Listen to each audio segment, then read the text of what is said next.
আইনজীবীর জানাজাতে অংশ নিয়েছেন হাসনাত আব্দুল্লাহ ও সার্জিস আলম। কিছুক্ষণ পরেই জানাজা অনুষ্ঠিত হবে। এই বিষয়ে আলোচনাতে যুক্ত হয়েছেন শোয়েব রহমান। শোয়েব রহমান, জানাজাটি কখন শুরু হবে এবং সার্জিস আলম এবং হাসনাত আব্দুল্লাহ আমরা জানতে পেরেছি তারা উপস্থিত হয়েছেন।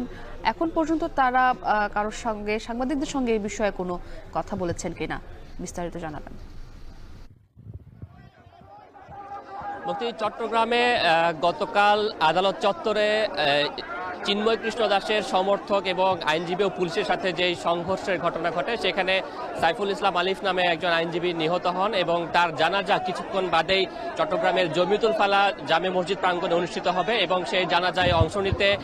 সকাল 10টার পর থেকেই কিন্তু এখানে জড়ো হতে থাকেন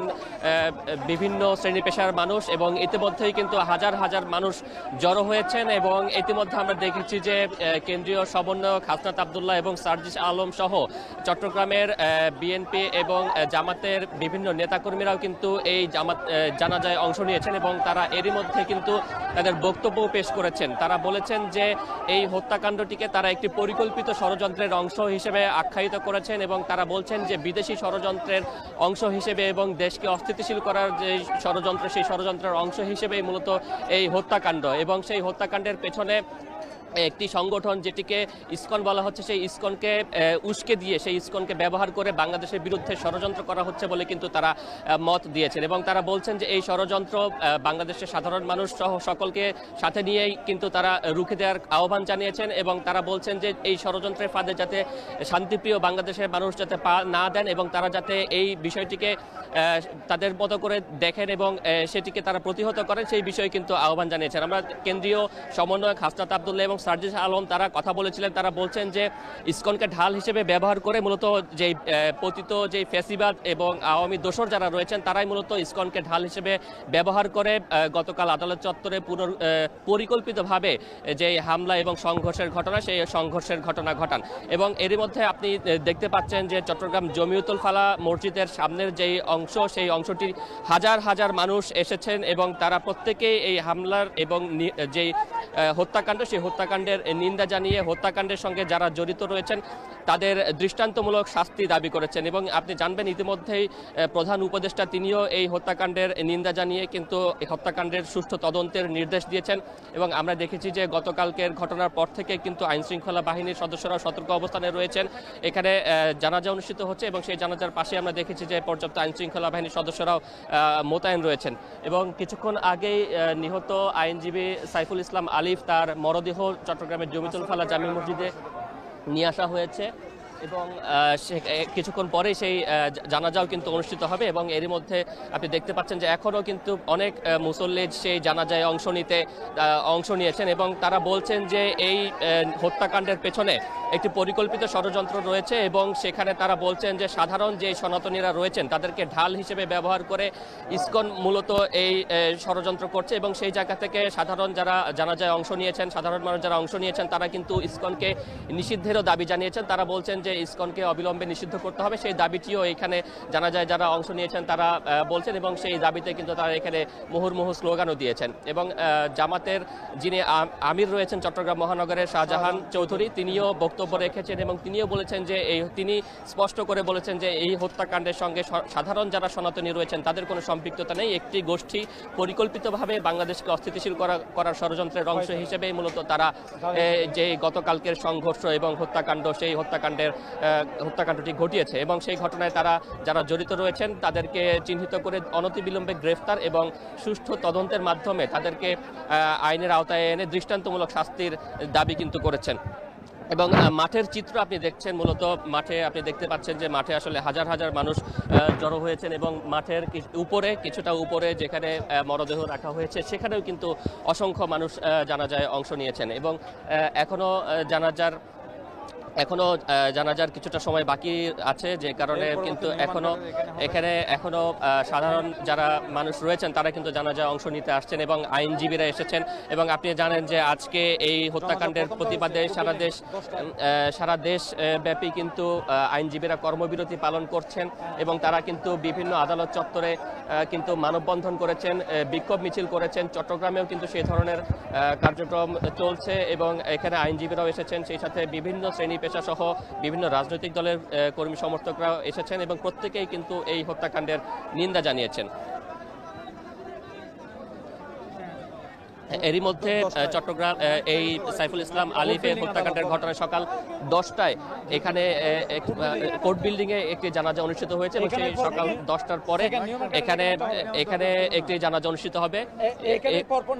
এরপরে এখানে যারা রয়েছেন তারা বলছেন যে চট্টগ্রামের জমিতুল ফালায় জানাজার পরে চট্টগ্রাম নিউ মার্কেটেও কিন্তু আরো একটি জানাজা অনুষ্ঠিত হওয়ার কথা রয়েছে বলে তারা জানাচ্ছেন। তো সবকিছু মিলিয়ে যেটি দেখছি যে আসলে সাধারণ মানুষ সহ বিভিন্ন শ্রেণী পেশা এবং বিভিন্ন দল মত নির্বিশেষে অনেকেই কিন্তু এই জানাজায় অংশ নিয়েছেন এবং জানাজায় কেন্দ্রীয় সমন্বয়করা এসেছেন, তারাও জানাজায় অংশ নিচ্ছেন এবং একই সাথে চট্টগ্রামের নিউ মার্কেটে সেখানেও কিন্তু একটি জানাজা অনুষ্ঠিত হবে এবং সেখানেও সমন্বয়করা উপস্থিত থাকবেন বলে আমরা জানতে পেরেছি। তো সবকিছু মিলিয়ে যেটি বলা যায় যে মোটামুটি চট্টগ্রাম জমিতুল ফালা জামে মসজিদের সামনের যে খোলা মাঠ রয়েছে সেটি কিন্তু এরই মধ্যে পরিপূর্ণ হয়ে গিয়েছে এবং ব্যাপক মানুষের সমাগম হয়েছে এবং আমরা দেখেছি যে এই সড়কেও কিন্তু অনেকেই রয়েছেন, সড়কেও কিন্তু অনেকে অর্থাৎ মাঠে জায়গা না পেয়ে সড়কেও কিন্তু তারা জানাজায় অংশ নিতে দাঁড়িয়েছেন এবং কিছুক্ষণের মধ্যেই এই জানাজা অনুষ্ঠিত হবে এবং কিছুক্ষণ আগে কোর্ট বিল্ডিং এর যেই জানাজা সেই জানাজা শেষে কিন্তু এই সাইফুল ইসলাম আলিফ তার মরদেহটি এখানে নিয়ে আসা হয়। একটু গতকালের ঘটনা একটু জানিয়ে রাখতে চাই আপনাকে যে গতকাল চিন্ময় কৃষ্ণ দাস তাকে যখন আদালতে তোলা হয় তারপরে তার জামিন নামঞ্জুর করে আদালত তাকে কারাগারে প্রেরণের কথা বলেন, আদেশ দেন এবং সেই আদেশের পরবর্তীতে যখন চিন্ময় কৃষ্ণ দাসকে আদালত থেকে হাজতে নিয়ে যাওয়া হচ্ছিল তখন তার প্রিজন ভ্যানের সামনে কিন্তু সনাতনীরা অবস্থান নেয় এবং দীর্ঘক্ষণ তারা কিন্তু বিক্ষোভ করেন এবং সেই প্রিজন ভ্যানটিকে কিন্তু তারা আটকে রেখেছিলেন। পরবর্তীতে আইন শৃঙ্খলা বাহিনী তাদেরকে সরিয়ে দেওয়ার চেষ্টা করে এবং সেই সময়টাতে কিন্তু আইন শৃঙ্খলা বাহিনীর সাথে যারা চিন্ময় কৃষ্ণ দাসের অনুসারী যারা রয়েছেন তাদের সাথে সংঘর্ষের সূত্রপাত হয় এবং সংঘর্ষের এক পর্যায়ে কোর্ট বিল্ডিং এর নিচে যেই রঙ্গম কমিউনিটি সেন্টার রয়েছে সেই রঙ্গম কমিউনিটি সেন্টারের সামনে নিহত যে সাইফুল ইসলাম আলিফ তাকে হত্যা করা হয় এবং এরপরে কিন্তু তাকে ওখান থেকে মুমূর্ষু অবস্থায় উদ্ধার করে নিয়ে চট্টগ্রাম মেডিকেল কলেজ হাসপাতালে নিয়ে আসা হয় এবং সেখানে কিন্তু চিকিৎসকরা তাকে মৃত ঘোষণা করেন এবং এরপরেই আমরা দেখেছি গতকাল কিন্তু সন্ধ্যার পর থেকেই চট্টগ্রামের নিউ মার্কেট চত্বরে সাধারণ জনতা তারা জড়ো হন এবং জড়ো হয়ে কিন্তু তারা এই হত্যাকাণ্ডের বিক্ষোভ করেন এবং তারা কিন্তু এই হত্যাকাণ্ডের সুষ্ঠু বিচার দাবি করেন এবং গতকাল থেকেই কিন্তু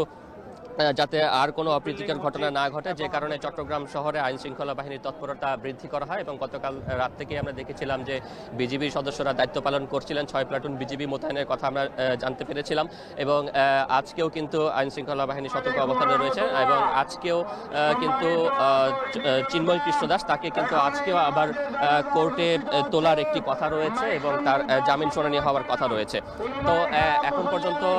আমরা যেটি দেখছি যে সেই গতকালের ঘটনার পর থেকে কিন্তু চট্টগ্রামে বেশ উত্তপ্ত পরিস্থিতি, একদিকে নিহত আইনজীবী সাইফুল ইসলাম আলিফের হত্যাকাণ্ড নিহত হওয়ার ঘটনা এবং অন্যদিকে চিন্ময় কৃষ্ণ দাসকে আবারও আজকে মামলার শুনানি বা জামিন শুনানির জন্য আদালতে তোলা হবে। সবকিছু মিলিয়ে কিন্তু আইন শৃঙ্খলা বাহিনীর সতর্ক অবস্থানে রয়েছেন, যে কোনো অপ্রীতিকর ঘটনা এড়াতে তারা কিন্তু আমরা দেখেছি যে তারা কিন্তু সতর্ক অবস্থানে রয়েছে এবং কিছুক্ষণের মধ্যেই জানাজার যে নামাজ সেই জানাজা অনুষ্ঠিত হবে এবং সেই জানাজার অংশ নিতে সেই নিয়মগুলি কিন্তু এখানে মাইকে এর মধ্যে ঘোষণা করা হচ্ছে এবং চট্টগ্রামের আপনি জমিতুল ফালার চিত্র দেখছেন মুক্তি, জমিতুল ফালায় কিন্তু এখনো প্রচুর মানুষ এসেছেন এবং আরও কিন্তু অনেকেই আসছেন এবং বাহিরে যে সড়কটি রয়েছে সেই সড়কটিতেও কিন্তু মানুষ এসেছেন এবং তারা কিন্তু সেখানেও দাঁড়িয়েছেন জানাজায় অংশ নেওয়ার জন্য এবং এখানে যারা জানাজায় অংশ নিয়েছেন এবং একই সাথে যারা বক্তব্য রেখেছেন তারা কিন্তু অবিলম্বে এই যে হত্যাকাণ্ড এবং সেই হত্যাকাণ্ডের সঙ্গে যারা জড়িত সেই হত্যাকাণ্ডের সঙ্গে জড়িতদের দ্রুত গ্রেফতার করে তার যে যারা জড়িত রয়েছেন তাদের দৃষ্টান্তমূলক শাস্তির দাবি করেন এবং কিছুক্ষণের মধ্যেই সেই জানাজা অনুষ্ঠিত হয়েছে, ইতিমধ্যেই জানাজা অনুষ্ঠিত হয়েছে, শুরু হয়েছে।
নিহত সাইফুল ইসলাম আলিফ তার জানাজা অনুষ্ঠিত হলো, জানাজা সম্পন্ন হলো এবং মুক্তি আপনি দেখতেই পাচ্ছেন যে এখানে গতকাল সাইফুল ইসলাম শিল্পী নিহতের পর কিন্তু তাকে জামায়াতে ইসলামী নিজেদের কর্মী দাবি করেছে এবং এখানেও কিন্তু আমরা দেখতে পাচ্ছি যে তারা কিন্তু মুহুর্মুহু স্লোগান দিচ্ছেন এবং স্লোগানের অন্যতম কারণ আসলে তারা ক্ষুব্ধ এবং তারা এই হত্যাকাণ্ডের সাথে যারা জড়িত তাদের দৃষ্টান্তমূলক শাস্তি দাবি করেছেন এবং সেই শাস্তির দাবিতেই কিন্তু মূলত স্লোগান দিচ্ছে এবং এরপরে এখানে যে জানাজাটি হলো তার আগে সকাল 10টায় চট্টগ্রামের কোর্ট বিল্ডিংয়ে একটি জানাজা অনুষ্ঠিত হয়েছে এবং বিকেলে চট্টগ্রামের নিউ মার্কেট চত্বরে আরও একটি জানাজা অনুষ্ঠিত হওয়ার কথা রয়েছে। তো চট্টগ্রামে নিহত আইনজীবী সাইফুল ইসলাম আলিফের যে জানাজা তার সেখান থেকে এই ছিল আমার কাছে সর্বশেষ তথ্য। মুক্তি। নিহত আইনজীবী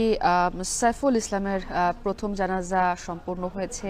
হাজার হাজার মানুষের উপস্থিতি ছিল সেখানে এবং উপস্থিত হওয়া সকলের কণ্ঠেই ছিল প্রতিবাদের